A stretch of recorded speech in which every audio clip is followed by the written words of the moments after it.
Hi, I'm Cyril Penn, editor for Wine Business Monthly and winebusiness.com, and we're here in our office in Sonoma.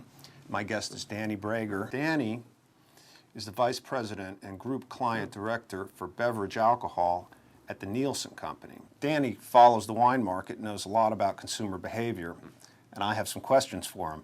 Welcome, Danny. Thank you. Good to be here, Cyril.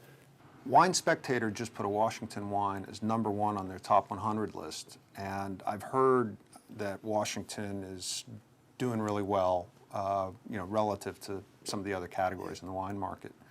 Yeah, Washington's a great success story.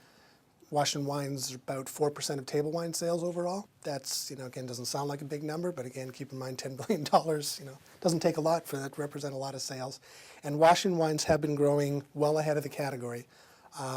Slipping a little bit, just not growing as fast as they were before, but still growing well ahead of the category, maybe not high single digits now, maybe a little lower single digits, but again, certainly pacing the category and performing very, very well. I think it's also interesting for me, at least, to look at wines from other states. As you move out of the West, as you go out of California and out of Washington, Oregon into the other states, we start to talk about some pretty low bases of volume.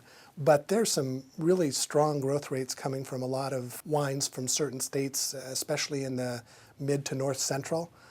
So states like Indiana and Illinois and Ohio and Michigan, Wisconsin.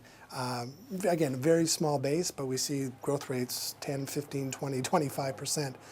Maybe it's all part of the promotions they might be doing to help promote their wines, but also maybe some of that kind of localization trend, which we see happening on a broader basis than just wine.